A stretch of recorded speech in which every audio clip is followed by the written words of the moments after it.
Hello, everybody. I'm Nicole Rios, and I am here with my friend Matthew Bartlett. We are getting ready to do some predictions for our elections coming tomorrow. We have some exciting races happening. So, we're going to give you our perceptions of what might happen, look at our current polling, and give you a brief tease because on Wednesday, we are going to be having an after action review of the election results and kind of talking about what happened, if it went down the way we expected, and how it's being covered. So I just want to introduce you to my friend here. Tell me about yourself. Who are you? Hey, Nicole. So What's happy up? to join you. Monday morning. I'm here in Washington, D.C. I guess we're going to do what I swore I would never do, the predictions game. And then we're going to have the follow-up. So much easier on Wednesday, lessons learned. But I guess we're going to have to do something which we don't do in Washington, accountability. Um, Convention. yeah, but no, so happy to join you. Again, my name is Matthew Bartlett. I'm originally from New Hampshire. I live here in Washington now, or actually split time. Have done a lot of things in a lot of different places in politics in my lifetime. Started off working for Bono, the guy from U2, around HIV, AIDS, and poverty, in terms of the political sphere back in 2006 and 7 in New Hampshire when there were candidates from both parties coming through, and we got to celebrate American efforts to save lives in the developing world. Was extraordinary. That work continues on. Moved down to DC, managed One's operation, the One campaign, their political operation. Moved home to help run John Huntsman's presidential campaign in for president in 2011. Came back down to DC, did some more foreign policy work, and then signed up to work for U.S. Senator Kelly Ayotte, Republican senator of New Hampshire. Started in D.C., moved home to New Hampshire, was with her every step of the way for about 3 years, from driving to speeches and events and holding the purse and chasing the skirt and high heels and just being in awe of her. 2016, out of a million votes, she lost by 1,000, but who's counting? Brutal. And then it got Brutal. elected to the State Department by President Trump. Worked over at the Office of the Global HIV/AIDS Coordinator. Her name was Debbie Birx. Nobody knew her till COVID hit. And then let's see, reauthorized the program through the Republican House, Republican Senate, signed into law by President Trump. Switched over, became a comms director for an entire bureau, ECA, Educational and Cultural Affairs. Traveled the world with the assistant secretary. COVID was crazy, 2020, and then launched my own bipartisan public affairs firm, which now allows me to have some fun and keep busy. But what an honor to join you. Boom. How about that? It's my Yay. honor, obviously. You've got quite the record under your belt there. Well, I'm grateful to have you because I feel like you are going to have some really insightful opinions on our topics today. So let's get after it because tomorrow's election day. There's a lot on the line in a lot of different places. I think that you and I originally both like come from New England. So when I look at the race in New York and New Jersey, I feel kind of like personally invested because like I would consider those like my people, right? So I look at that as home, right? So I know like my family that lives there. I know people that are going to be affected actually by those races. So while I'm in the South now, it's like it's still connected to me. Um, and so I think that like our major surprise in the New York election, we've got our mayor election happening. And what I think is interesting is that we had essentially three Democratic nominees that went into the primary. Mamdani came out of the primary as the winner. And then the two kind of second and third runner ups were like, well, we still won in the race and ended up going independent, which we know it historically hardly ever works. It's very hard for somebody running a independent ticket to be able to get enough traction to beat either a Democratic or a Republican candidate. And so it's interesting that the real fight in New York is still between the Democratic candidates, except only one is under the Democratic ticket. And Cuomo, is now kind of the independent, but he's also not. And this is only a couple months after Eric Adams decides to finally drop out. He was another one that started Democratic, went independent. He's Yeah. like the incumbent anyway. The whole thing in New York is a mess, right? We've got drama, we've got scandal, and you can't ask for anything more New York, New York City honestly. soap opera. It's the best. I mean, I also just think that it's surreal because in that way it is very like, is this a TV show? Is this really happening? Because some of the aspects of it are so surreal. Like for instance, Mamdani beats out 10 other candidates. That's a lot of people. And so like what do you think that fact in itself speaks to? I mean, there's just so much there that you just kind of summed up there. Yeah, it's a movie, right? I mean, you think back of, Andrew Cuomo was the governor and, could be running for president and then was going to totally be the mayor. And then that fell. You had Bloomberg, who was an independent, almost Republican. Small little historical fact here. Originally, I believe the primary back in 2001 was on 9/11. I think it was one of the only times in history that an election was canceled the day of. And had that happened, Bloomberg would never have won. They canceled the election. Then 9/11 happened. Rudy endorsed and Bloomberg won, catapulted him to a win and changed the city, maybe in good ways forever. Now we, Yeah.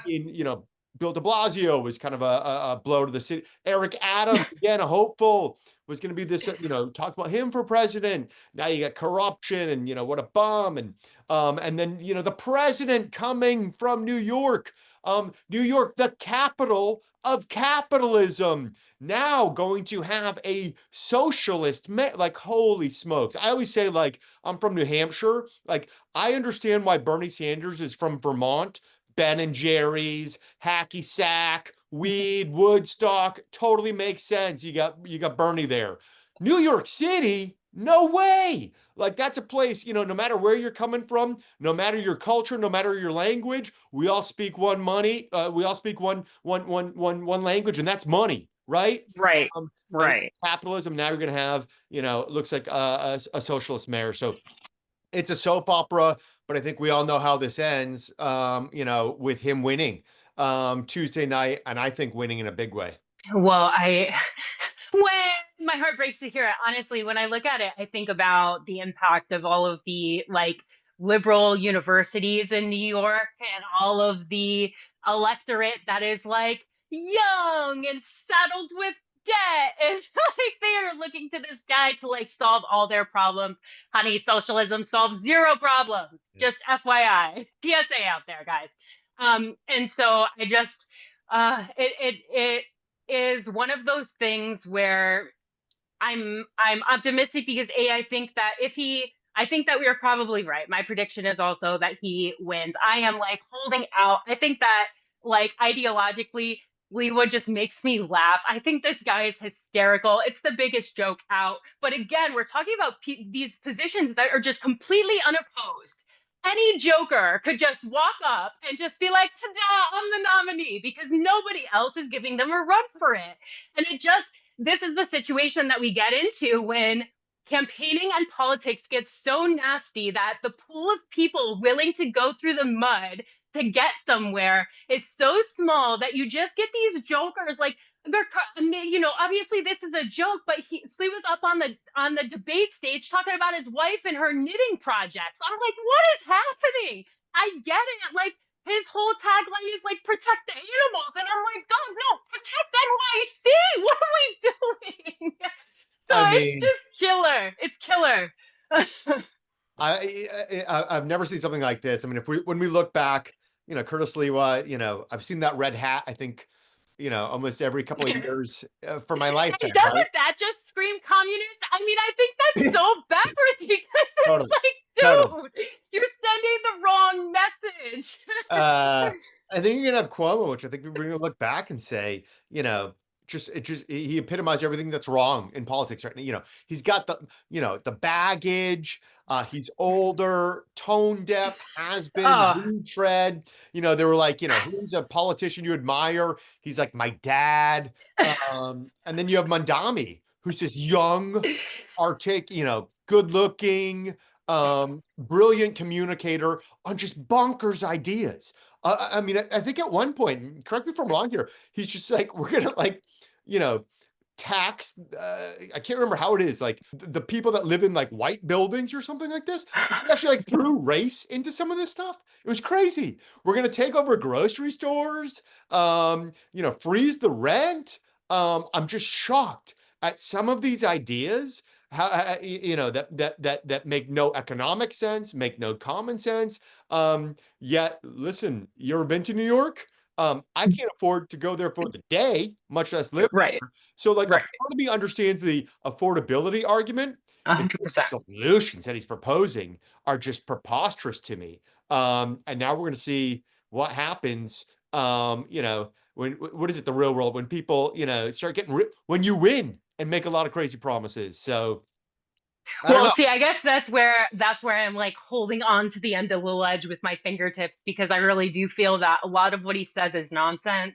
And even if he does win, the amount, like the percentage of the things that he's campaigned on that he'll actually be able to do is very small, just because he doesn't have the legal access to some of the funds that he's claiming. Hochul is like completely like hot and cold with him. I mean, in some press conferences, she's laughing that like like that's within my jurisdiction.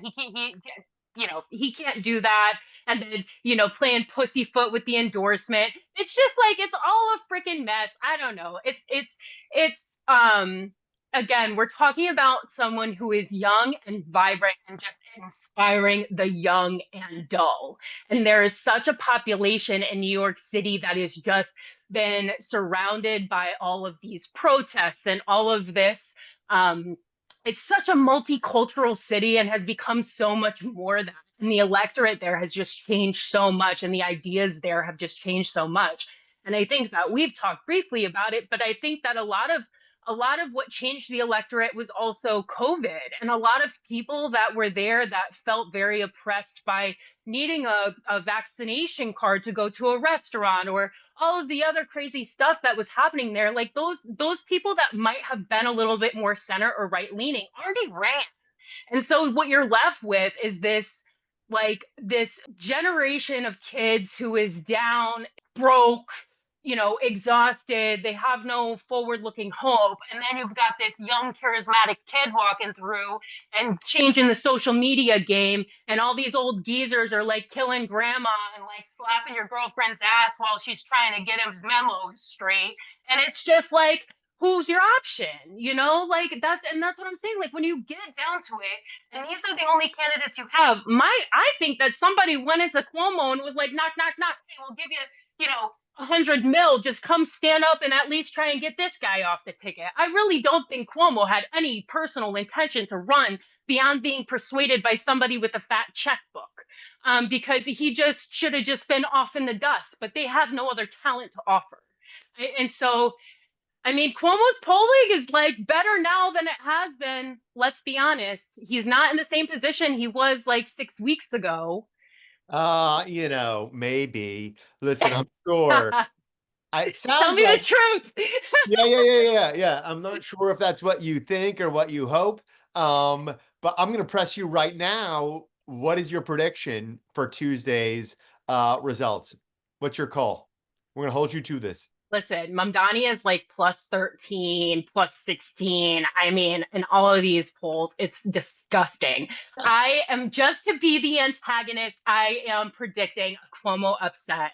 Oh, And I am predicting that all of these early voters are these little kids, like these little liberal kids that are all Mamdani voters. And I am hoping to God that every person with a fat wallet in New York is calling all their buddies like, dude, you better get to the polls. That's honestly how I feel. oh boy, you sound like a lot of my Kamala Harris voting friends. Back in 2024, it's going to be this massive upset. Money's going to make the deal. Here's my prediction. Guy's going to win. He's going to win big, over 50%. I'll call it 52% right now. You know, nobody wants to vote for a loser. It looks like the guy's going to win. You get some of that winning gloss on you. It becomes like a magnet. He underperformed, underpulled in the primary. So again, I'll be the doom and gloom here. He's going to get 52%. Okay, so how much of this electorate that's polled moves to the poll? Like how much of this transfers into an actual vote? Because polling is great, but like we saw in all the polling 2024 presidential election, sometimes polling is bullshit. And you can poll somebody and it's very easy for somebody to give their opinion, but that doesn't necessarily transfer over into motivation to go find your local polling station, sends the ballot in, whatever it is, right? And so I guess that I will play my naive card 10 times out of 10 on this one because I have to, like I said, hold on by my fingernails to some Like hope a cat on a ledge. that seriously that Mom Donnie doesn't pull this one out. But I hear what you're saying. I appreciate it. And then if that does happen again, I hold on to more hope about the fact that he won't be able to do anything that he's You trying to talking do. about? You take the whole family to New York City. It's all gonna be free. Free food, free buses. It's gonna be great. Shangri-La. It's gonna be like Portland. The place is gonna look like a crap hole. Listen, I'll tell you, looking back on this now, it's horrific. And don't blame my mother. It wasn't her fault, single parent. But when I was like 15 and 16, I used to take the MCA train down into the city for a day and spend the day by myself, bopping around Manhattan and Yeah. taking buses and doing the Staten Island ferry and this, that. Heck yeah, and listen, there was one time I brought my brother, I was 16, my brother was like 12, and we were just like, yeah, New York City for the day. I would never let that happen now. You know Yeah. what I mean? It's like, I feel like that is sad. Like, that is like that's like, I consider New York City our capital more than Washington, D.C. You know what I mean? Like, if we talk about like the capital of our like culture and like pop, I just feel Finance, like more than anything, finance, finance. exactly. Wall Street, Exactly. money, Right. the economic engine that fuels so much across the nation. Now going to have a socialist. So buckle up. Amazing. And yeah, Yeah, I've been on right. that Well, Metro North many, many times. that's it's better on some days than driving. That's for Amen. save the environment piece. Okay, so that's not a thing anymore. Just a little side note, just so what's his face? Bill Gates put out the memo. Oh, now that I need to build all these data centers for Microsoft, and climate change isn't a thing, guys. So we don't have to worry about our carbon emissions because I need to make a terabyte of energy for the next 10 years of my company. I love it. It's so typical. But anyway, okay, so moving on. Next one. We're gonna bop to New Oh, Jersey real quick, uh, okay? yeah. All right. Okay, so tell me your feelings on New Jersey. We'll On start Jersey, general. Yeah, we'll start general and then go specific. yeah, I mean, listen, Jersey, if you look at how the parties have changed, over the what decade, right? Um, Republican Party's gotten much more blue collar, working class. And this is, like Bruce Springsteen. Bruce Springsteen voters are probably much more Trump. His songs are much more Trump, than maybe some of what he is, right? You're thinking about, across the river from the economic engine of New York, you have Jersey, right? Truck drivers, you got the unions, that blue collar mix. New Jersey's gotten a lot redder. The last time you saw a governor's race was a couple of points. Trump kind of snuck up on Kamala Harris in Jersey. But right now, let's remember, Jersey is still a blue state, right? You had Chris Christie a while ago. Other than that, I can't think of a Republican that has won in blue Jersey. I think that's going to hold true. So I think Jack Citarelli is going to, lose. I don't even think it's going to be that close. I'll say north of 6 points. I think we were really delusional even a month ago when it was just like, we got this sign seal delivered. It's like, guys, it's a blue state, and Trump is in the White House. Like whoever's in the White House typically gets some backswing in Jersey in that off year. You saw that with Biden the last go around. I just feel like a lot of our party is just, kind of putting blinders on and thinking that we got this one done. Um, I'm hoping you might be of a difference of opinion. I'm hoping you might be right, but I'm worried that we're kind of going to lose that one there too. Well, listen, okay. So I appreciate your case. I would argue a couple of points. I would argue that um, we have seen more unions and Teamsters and generally unions endorsing Trump or at least speaking out in favor of Republicans or Republican candidates way more in the last 6 years than we have, period, Yeah, I would say. in our lifetime, without a doubt. Right? So I feel like there is that influence in Jersey that might play into how people are perceiving that. I also think that again, we're blue collar. We're not South blue collar, but we're still blue collar. And so we are looking at a male candidate versus a female candidate. I think that in that area, you are going to have a lot more of the liberals that don't care about voting for a woman, but I think that there are some independents that might be willing to vote for a man over a woman. Okay? I think it's really interesting that the Democratic race, I love your eyebrows right now. I'll say it like it is. I really try to not judge things like morally. I'm trying to just like say what I think. Sure. So so I think that Mickey was up against so much more well-funded competition than Jack was in this race. I mean, she had like four or five competitors that had multi-millions, and I just feel like she was kind of crowned and then like went ahead. I mean, a lot of her competitors like weren't actually like really viable. She had the majority of the votes. There was like one or two, but she had the majority of the votes easily within her primary. And I just they tried to drop that whole scandalous thing about her cheating at West Point to try and muddy, which I mean, I honestly think that I guess it depends on when do they have early voting? Is there early voting, Jersey?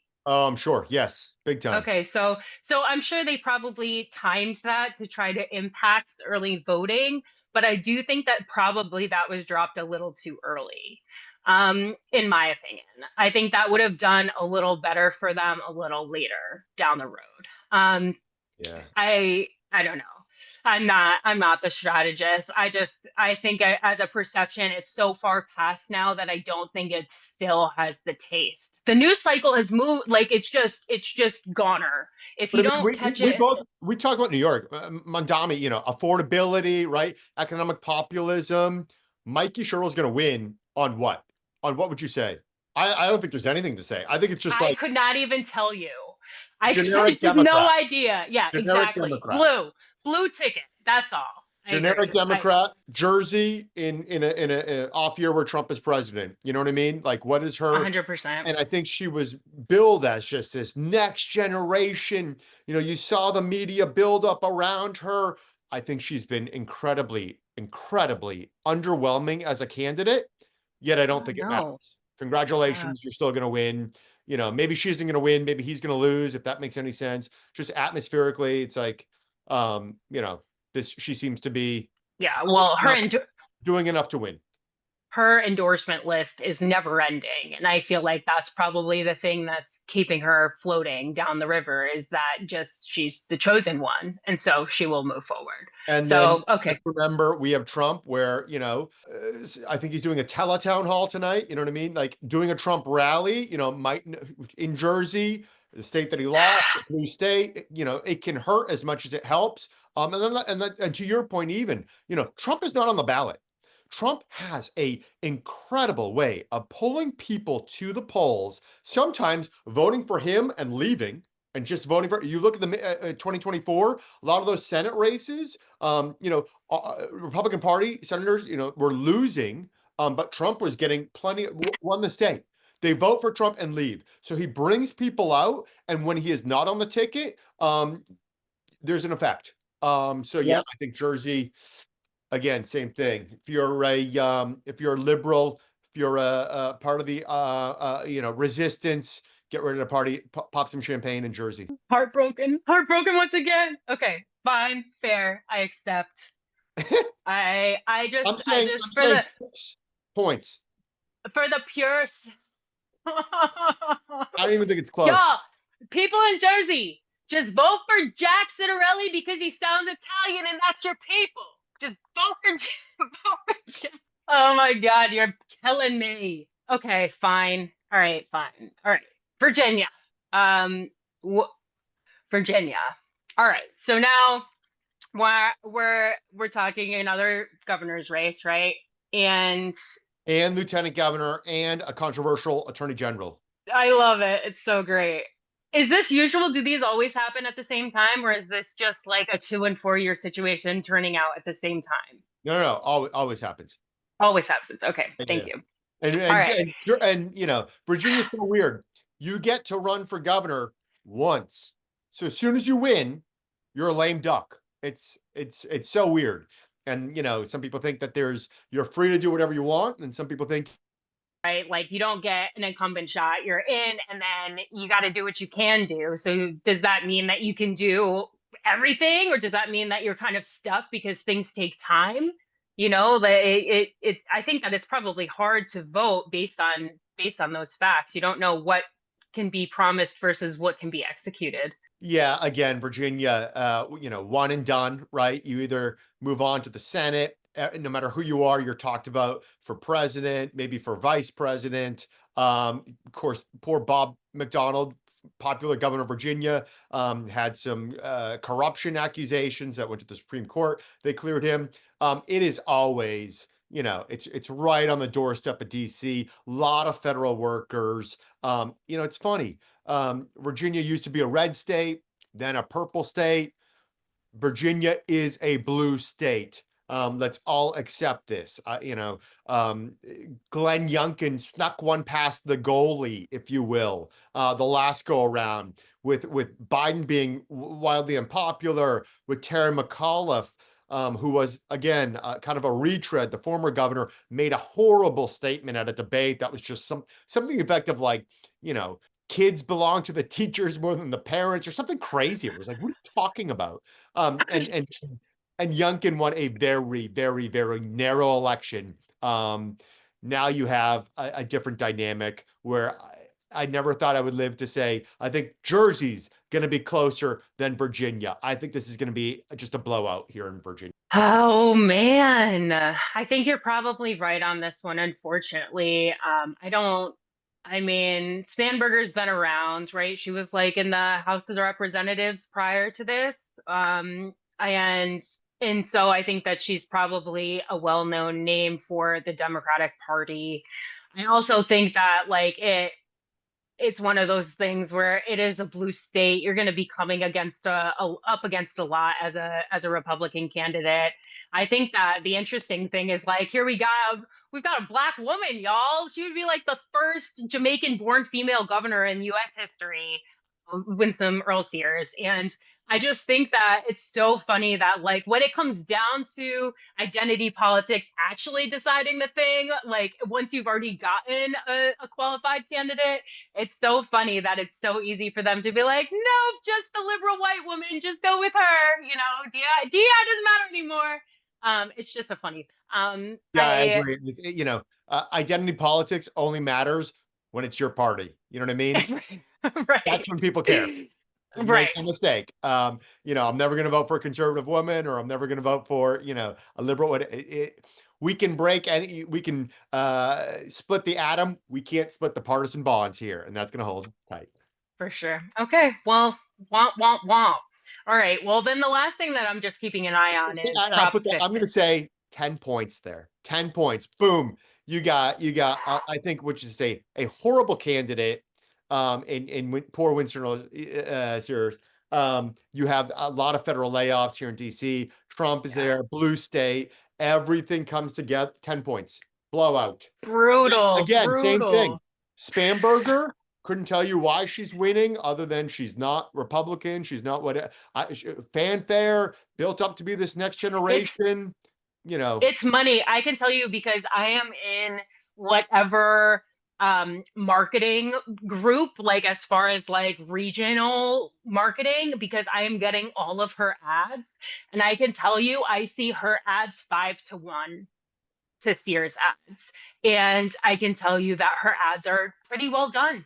They're pretty well done. And when you see 5 to 1 well done ads to not, it's just going to impact you. You know what I mean? Like if you're not, we're talking about a lot of these voters are not politically involved, right? So they don't have a well-developed opinion of all of these intricacies or nuance. And if you can speak to that, percentage of voter by just reaching them, you're great.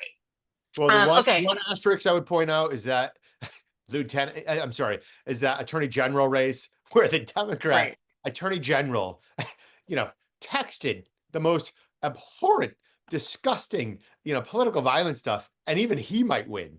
Um, that's a toss up. The guy should resign. Find another line of work. What a bum. Yet again, still might win because he's just a Democrat. So Well, and it's like when you have such slim pickings, we'll say, you don't have a lot of second options. You know what I mean? It's like what's the choice? It's like, okay, he drops out, then what? Like you're screwed, Like we could do an entire podcast on what would the world look like if the guy saying this was a Republican, right? ugh, I mean, ugh. Virginia, it wasn't too long ago where the governor was either in blackface or a Klan hood in a yearbook picture. The the attorney, I'm sorry, the lieutenant governor was like, "This is disgusting. You should never be in blackface." They said, "I'm sorry, have you done blackface?" And he's like, "Yes, I have as well." And it was like, "What?"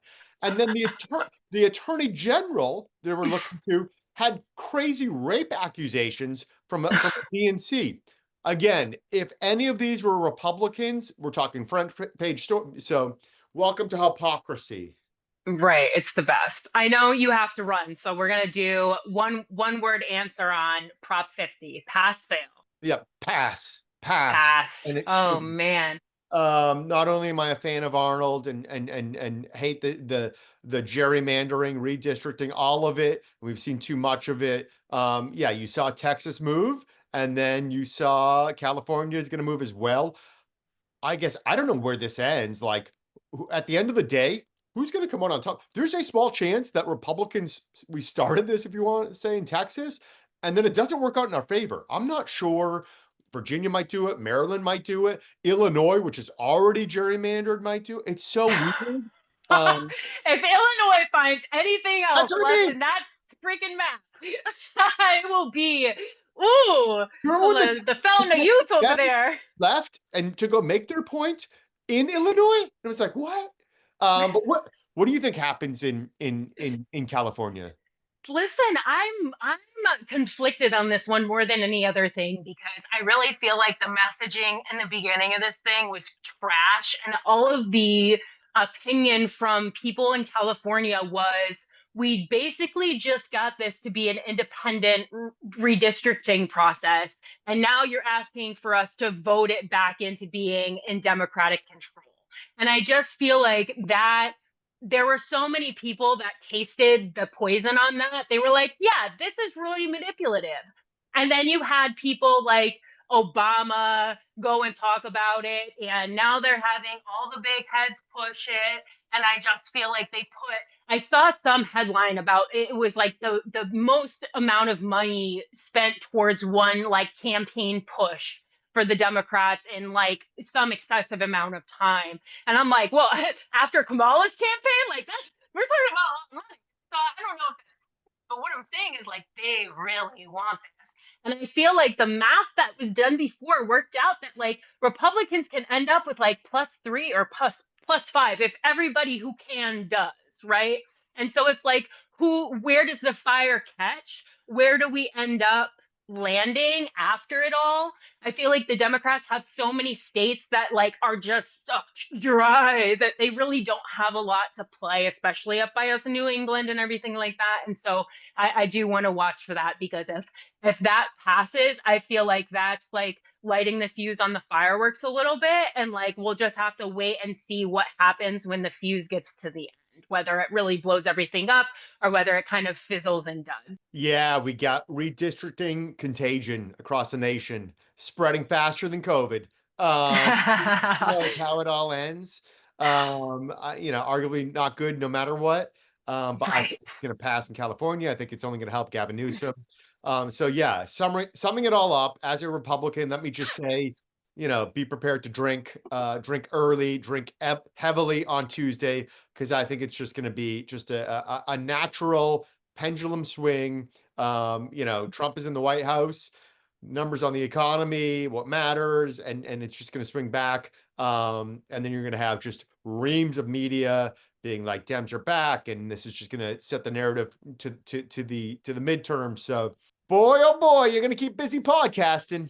Hey, here's the pendulum swinging it before our eyes, right? Oh Thank boy, you so much for joining me. I had a blast. I appreciate your time, and I will see you on Wednesday. yay! Thanks, All right, guys. Bye. catch you then.